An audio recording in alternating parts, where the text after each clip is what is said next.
Diaz-Balart. He's the vice chair of the House Appropriations Committee, Congressman. So this is going to be front and center for you and your colleagues on your committee when you get back to work next week. What do you make of those comments that we're probably just going to get another CR, which it's almost one of these things where you see lawmakers holding their nose and voting for it anyway?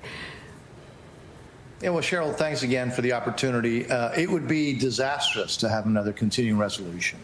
It means that we can't do any real changes. We can't do new starts in defense. And we're stuck with, in essence, the last Biden appropriations bill. So it would be disastrous. I think a couple of things. The Appropriations Committee, we're getting our work done. We're moving forward. We're ready, and we will be ready to negotiate with the Senate.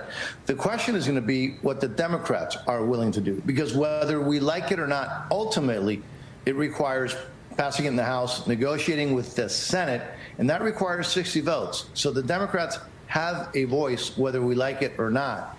And are they willing, and will they be willing, to negotiate in good faith? And negotiating in good faith also means negotiating with the White House. Well, but the thing is, after the big, beautiful bill passed, and obviously extending those tax cuts was front and center, there's still a lot of fiscal hawks out there, and I'm thinking about Senator Rand Paul, for example, that Ron Johnson has made these comments that, there needs to be more cutting. That is something that you and your colleagues could be responsible for. Do you see any path forward where you're going to see some meaningful cuts to spending? Yes. As a matter of fact, if you want spending cuts, you have to get the appropriation bills passed and negotiated. And let me just give you an example as to why I say that. The subcommittee that I chair, we actually have a reduction of 22% from the CR from last year. And pretty much every subcommittee of appropriation, except for the three that the president has asked more money for, which obviously he's asked for more money for defense. We're doing that. More money for veterans and national security and homeland security. Other than those three, all of the other subcommittees show dramatic decreases in spending. So if you want to cut spending, you have to get the appropriation bills passed. The question is, are the Democrats going to be willing to negotiate, or is the Trump syndrome so much in their head that they just can't sit down and negotiate with the Republicans? It's really going to be up to them whether they want to shut down the government or, again, keep a continuing resolution, which is really, really devastating for our country. Well, I mean, he's still got, 130 people to be confirmed by the Senate, and they've been fighting him on that. Chuck Schumer has. So it kind of seems like the writing is on the wall, so it's going to be a fight.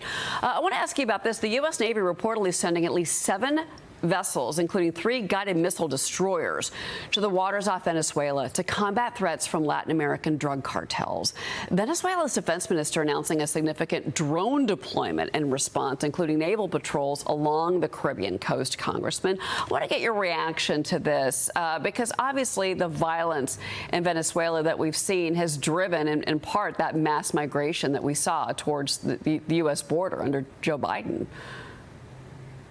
Yeah, you see, the Venezuela is not controlled by a government. It's actually been taken over by a narco cartel, El Cartel de los Soles, which is a terrorist organization. Look, President Trump is the president of peace, the president of prosperity, but also, as he's demonstrating every single day, the president that wants to keep the American people safe.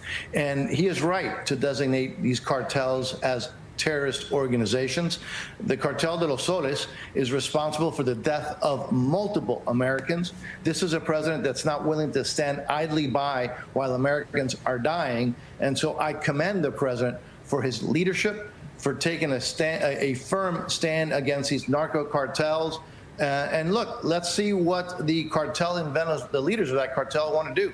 They have an opportunity still to kind of find another place to go and get the heck out of Dodge. If they don't, I think they're going to run into President Trump's resolve, his resolve to protect the American people. I commend him for his leadership. I support him.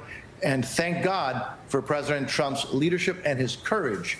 And he's showing it every single day. Well, okay, along this line of this topic, President Trump's crackdown on these dangerous drug cartels, it is working. The co-founder of the Sinaloa cartel, known as El Mayo, confessing to a decades-long coordination effort with Mexican officials to smuggle drugs into the U.S. He's set to face the rest of his life now behind bars, Congressman. So, you know, if this tactic is working with these Mexican cartels, you're saying that you're hoping that that will extend into what we're seeing in Venezuela. Well, look, I know that the president is committed to protecting the American people. Whether the cartel in Venezuela decides to, you know, close shop and move out of there, or they decide to try to confront President Trump, it's up to them. But I will tell you, just ask, again, the Sinaloa cartel, or ask ISIS, that other terrorist group that President Trump eliminated using our brave men and women of the armed forces. Ask them if it's a good idea to confront President Trump. And I think the answer is pretty obvious. This is a president who is not willing to just sit around and wait to see what happens while Americans are dying. He is going to protect the American people, the rule of law, and doing so while he is the president of peace, he's also the president of strength and the president of prosperity and the president that protects the American people. I could not be more proud of serving with President Trump. Well, and certainly, you know, that is why the trade argument with the country of Mexico, you know, you got to remember that he's got to get the president of Mexico to come down on those cartels, the fentanyl trading. I mean, it's been a deadly scourge on our country. So I understand why he's taking the actions that he is. Congressman Mario Diaz-Balart, it's always great to see you. Thank you for being here. My pleasure. Thanks so much. All right. We're looking forward to next week when you get back to